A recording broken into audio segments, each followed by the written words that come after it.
Hi guys. So today I'm going to be looking at something I have titled Adapting to Culture Shocks. So I grew up with a Christian father and a Muslim mother, and I was influenced a whole lot by my mother because she's conservative, she was Muslim, so she covered a lot, and growing up with her, we had to do the same.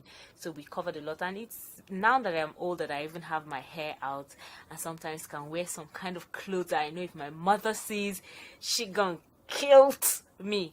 Mom, sorry. Anyway, so I grew up with that kind of behavior, and I had friends, I had family members who covered a lot. And then growing up in the north, it was very, very normal for us to have women dress up and cover up completely. Sometimes you see women cover up with the niqab, making sure that it's just their eyes you can see. For some, they are able to let their bodies out, but they're not so loud. So it was something that I was used to, and it was normal for me.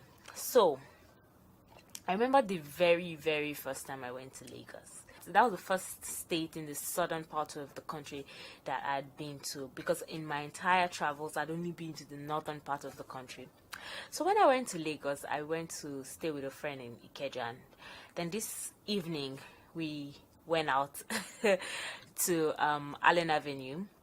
Yeah, I know, you know what it means when we went out to Allen Avenue. And she was like, your eyes are gonna pop out. And I was like, please, can you shock me? And so we went through Allen Avenue, and then I saw a whole lot of ladies. And yes, I use that term rightly, ladies. And I was like, okay, maybe because of the nature of their job, and so that's why they dressed like that.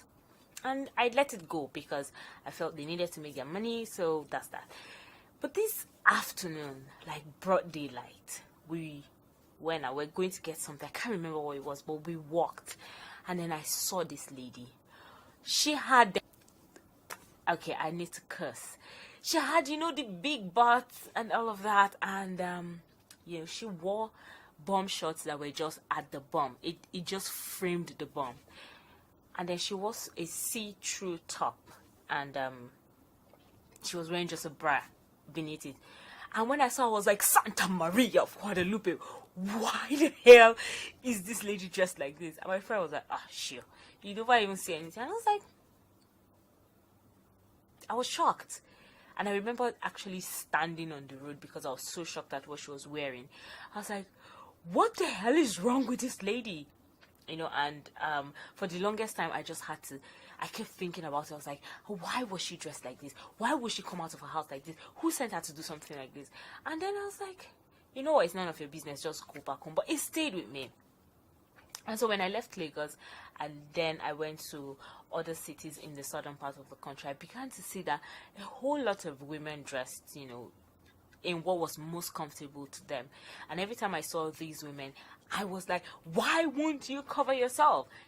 No, I didn't say this out loud, but for the most part I said it in my mind because this is what I grew up knowing. I grew up knowing that you needed to cover yourself, you needed to have yourself.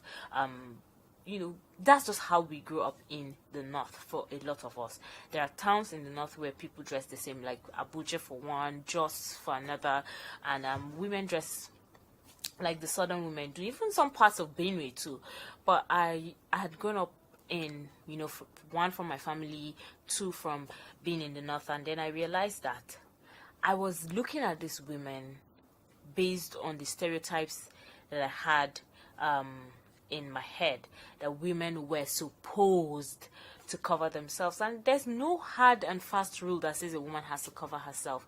It's just because this is how I grew up and this is what I knew. So I needed to start adapting to having to see women like that. So for the longest time it was very hard. It was extremely difficult doing that. And something else that happens where a young man who wears jeans is considered a boy.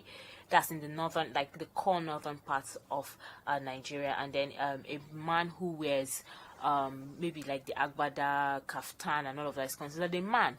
So when they go to the southern part of the country, everyone is wearing jeans. Like older men are wearing jeans, older men are wearing jeans, and it's like, you just begin to wonder, how do you fit into that culture shock?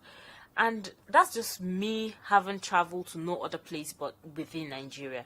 So when I have to travel, for example, to say Saudi Arabia, where some of the dressing is even extreme in my view, how would I adapt to what's going on? And I realized, every country, every location, every region has what defines them, how they dress, how they eat, how they behave, and all of that. And the best way to adapt to cultures that are different from yours is to be open to them.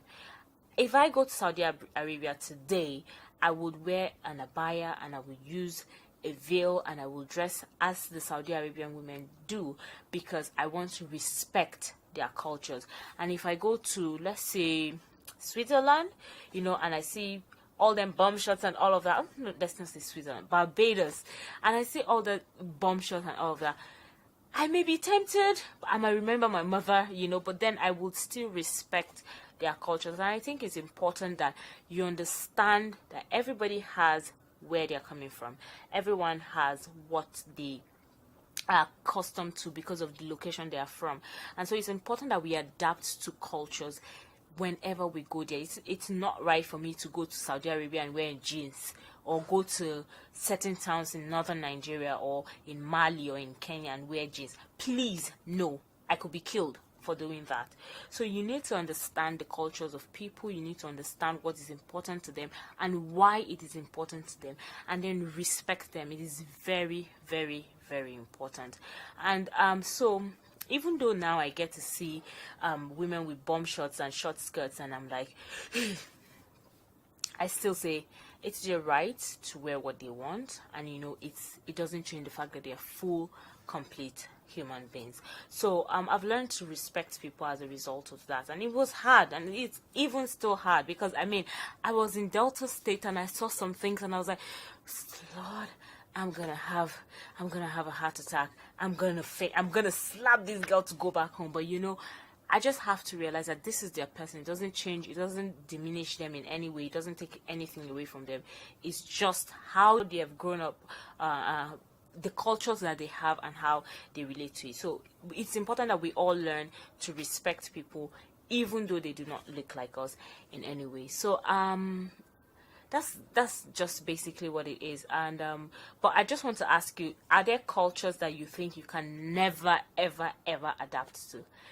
Hit me up in the comment section and tell me what is that culture, and then we'll discuss it some more. Thank you very much for watching the vlog today. I am most grateful. Have yourself a good day. Bye.